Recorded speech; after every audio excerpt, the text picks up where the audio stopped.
John chapter 13, after Jesus had had supper with his disciples and washed their feet, he said, "Truly, truly, I say to you, that one of you will betray me." The disciples didn't know to whom Jesus was referring. They asked who it was. Jesus said, "The one for whom I shall dip the morsel and give it to him."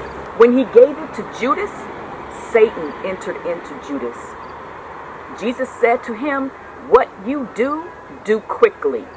Judas left, and Jesus spent the rest of the evening with the 11 disciples, giving instruction and encouragement and praying for them. Meanwhile, Judas, led by Satan, did exactly what Jesus bid him do. He went quickly and put in motion the events that would lead to Jesus' arrest and crucifixion. That same night, Judas returns to betray Jesus. I'm in John chapter 18, verse 1, reading from the New American Standard Version. When Jesus had spoken these words, he went forth with his disciples over the ravine of the Kidron, where there was a garden, in which he entered with his disciples. Now Judas also, who was betraying him, knew the place, for Jesus had often met there with his disciples. Judas then, having received the Roman cohort and officers from the chief priests and the Pharisees, came there with lanterns and torches and weapons. So Jesus, knowing all the things that were coming upon him, went forth and said to them, "Whom do you seek?" They answered him, "Jesus the Nazarene." He said to them, "I am he." And Judas also, who was betraying him, was standing with them. So when he said to them, "I am he," they drew back and fell to the ground. Therefore he again asked them, "Whom do you seek?" And they said, "Jesus the Nazarene." Jesus answered, "I told you that I am he. So if you seek me, let these go their way." To fulfill the word which he spoke, "Of those whom you have given me, I lost not one." Judas leads an entire cohort of officers and leaders to arrest Jesus. And when they come to him, Jesus is the one who takes charge of the proceedings. John shows us this glorious scene.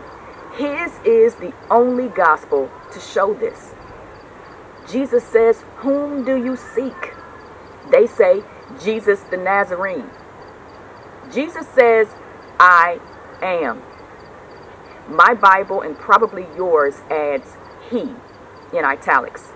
But what Jesus said is, "I am." Those words given by God when Moses asked what was his name. And because Jesus is God, those words had such power that the entire cohort drew back and fell to the ground. Wouldn't you think that that alone should have been enough to persuade at least a couple people in that cohort to turn back? Maybe even worship at his feet, since they were already low to the ground. Jesus says again, "Whom do you seek?" And they tell him again. And we see why Jesus wants them to state exactly whom they came for. He doesn't want his disciples to get caught up in this. He doesn't want them to get arrested along with him and something happen to them. Now that they've established who they've come to arrest, Jesus says, "Let these go their way." He's fulfilling his word that he has not lost one whom the Father gave him. Continuing verse 10. Simon Peter then, having a sword, drew it and struck the high priest's slave and cut off his right ear. And the slave's name was Malchus. So Jesus said to Peter, "Put the sword into the sheath. The cup which the Father has given me, shall I not drink it?" Jesus had just secured their protection, telling the officers to let the disciples go their way, and Peter almost messes it up and gets himself arrested by cutting off the ear. He doesn't understand that this is the will of God. This is the cup Jesus must drink. Luke 22:51 tells us that Jesus performed a miracle here, touching the slave's ear and healing it. Continuing verse 12. So the Roman cohort and the commander and the officers of the Jews arrested Jesus and bound him, and led him to Annas first, for he was father-in-law of Caiaphas, who was high priest that year. Now Caiaphas was the one who had advised the Jews that it was expedient for one man to die on behalf of the people. Simon Peter was following Jesus, and so was another disciple. Now that disciple was known to the high priest, and entered with Jesus into the court of the high priest. But Peter was standing at the door outside. So the other disciple, who was known to the high priest, went out and spoke to the doorkeeper and brought Peter in. Then the slave girl who kept the door said to Peter, "You are not also one of this man's disciples, are you?" He said, "I am not." Peter has been the bold and outspoken one. As Jesus went from person to person washing feet, Peter's the one who cried out, "Never shall you wash my feet." When Jesus said, "If I do not wash you, you have no part with me," he said, "Lord, then wash not only my feet, but my hands and my head." Jesus told him he would deny him 3 times. Peter said, "Even if I have to die with you, I will not deny you." He's always got a response.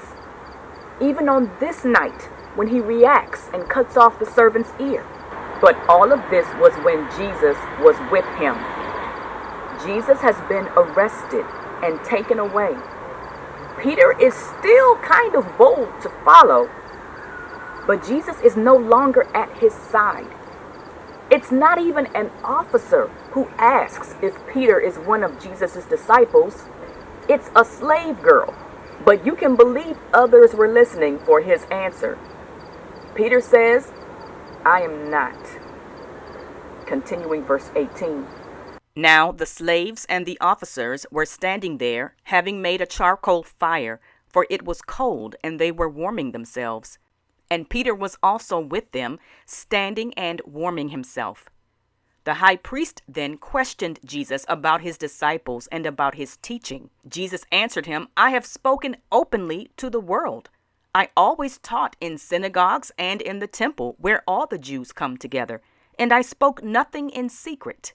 Why do you question me? Question those who have heard what I spoke to them. They know what I said." When he had said this, one of the officers standing nearby struck Jesus, saying, "Is that the way you answer the high priest?" Jesus answered him, "If I have spoken wrongly, testify of the wrong. But if rightly, why do you strike me?" So Annas sent him bound to Caiaphas, the high priest. Jesus exposes this for the mock trial that it is. They're questioning him as if he's been developing some underground movement. He's been teaching openly.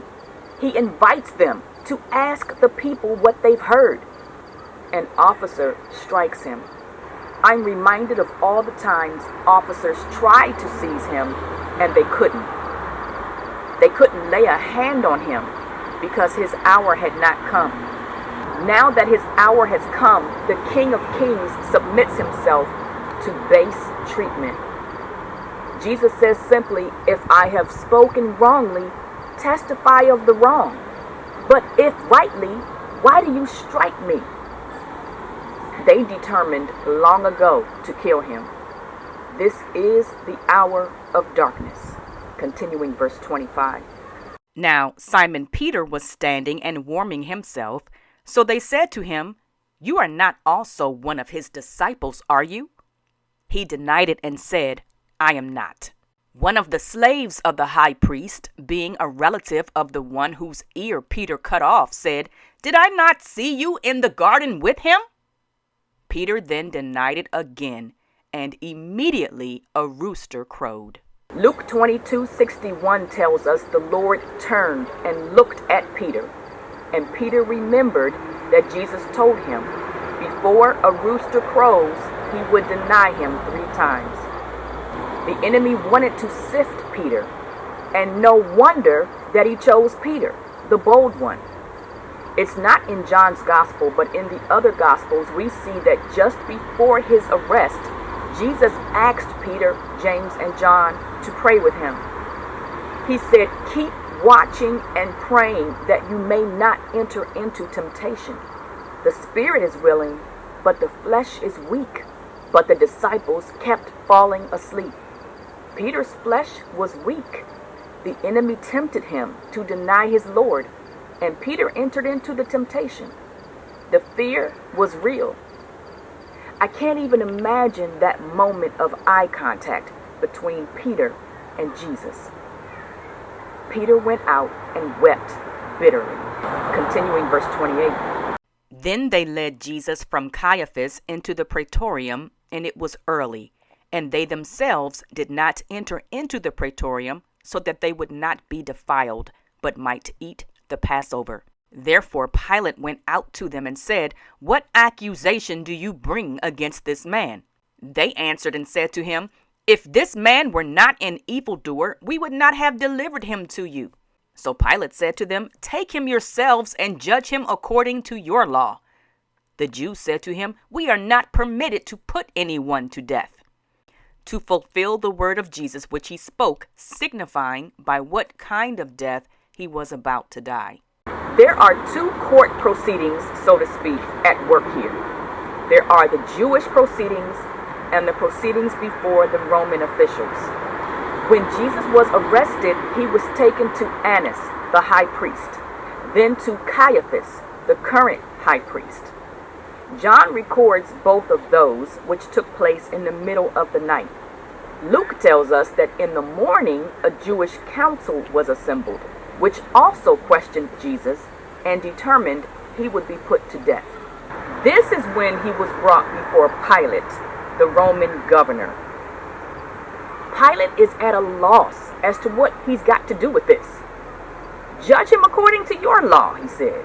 The Jews say, "We are not permitted to put anyone to death." Under the law of Moses, there was the capital punishment of stoning. But here they are deferring to the fact that they are under Roman rule. This is according to God's plan. Jesus wasn't to die by stoning. He said, as Moses lifted up the serpent in the wilderness, even so he would be lifted up. Crucifixion was the death penalty of the Romans. That's how Jesus would die. Continuing verse 33. Therefore Pilate entered again into the praetorium and summoned Jesus and said to him, "Are you the king of the Jews?" Jesus answered, "Are you saying this on your own initiative, or did others tell you about me?" Pilate answered, "I am not a Jew, am I? Your own nation and the chief priests delivered you to me. What have you done?" Jesus answered, "My kingdom is not of this world. If my kingdom were of this world, then my servants would be fighting so that I would not be handed over to the Jews. But as it is, my kingdom is not of this realm." Therefore Pilate said to him, "So you are a king?" Jesus answered, "You say correctly that I am a king. For this I have been born, and for this I have come into the world, to testify to the truth. Everyone who is of the truth hears my voice." The question throughout Jesus' ministry has been, "Who are you?" The Jews asked him this in John 8:25, and Jesus said, "What have I been saying to you from the beginning?" He told them they cannot hear him because they are of their father, the devil. When Jesus was being questioned the night before, Matthew 26:63 tells us they said, "Tell us whether you are the Christ, the Son of God." Jesus said, "You have said it yourself. Nevertheless, I tell you, hereafter you will see the Son of Man sitting at the right hand of power and coming on the clouds of heaven." Their response? They tore their robes, called him a blasphemer, and said he deserved death. When they brought Jesus to Pilate, they needed an accusation that would violate Roman law. So they said, he's misleading the nation, forbidding to pay taxes to Caesar, and saying he is Christ the King. So Pilate says, are you the king of the Jews? Jesus tells Pilate the truth. He's not looking to overthrow Roman rule and set up an earthly kingship. Jesus says, my kingdom is not of this world. Pilate doesn't sense any threat in what Jesus has been doing. You can sort of picture him intrigued, leaning in. So, you are a king? Jesus affirms this, even says it's why he came into the world. So much dignity and majesty in Jesus. He can't help it. It's who he is. He is the King of Kings. He says matter-of-factly, everyone who is of the truth hears my voice. Continuing verse 38. Pilate said to him, what is truth? And when he had said this, he went out again to the Jews and said to them, I find no guilt in him. But you have a custom that I release someone for you at the Passover. Do you wish then that I release for you the King of the Jews? So they cried out again, saying, not this man, but Barabbas. Now Barabbas was a robber. Pilate pronounces his sentence, not guilty. He's ready to release Jesus. He even suggests a method of release, the custom that's already in place, where he releases someone at the Passover. But the Jewish people would rather he release a robber. Jesus is headed for crucifixion. I want to go back to Peter. Peter was one who was clinging to Jesus. When Jesus said he was leaving and they couldn't follow now, Peter said, Lord, why can I not follow you right now? I will lay down my life for you. He didn't want Jesus to go anywhere without him. Peter wanted to be at his side. Yet the same night, he denied Jesus. He went from clinging fiercely to outright denial of his Lord. We know that it was fear, and that in the book of Acts, when the Holy Spirit came and Peter was indwelt by the Spirit of God, he had a power and a boldness that he didn't have the night Jesus was arrested. Still, we can learn from this incident with Peter. If we are not on guard, temptation can move us from clinging to Jesus to a place where we're far from him. As Jesus told Peter, the spirit is willing, but the flesh is weak. We can't cling to the Lord in our own power. We're not strong enough. We need the Lord to help us. We need prayer. Jesus said, keep watching and praying that you may not enter into temptation. I pray that that's our posture always, watching and praying so we can cling and keep clinging.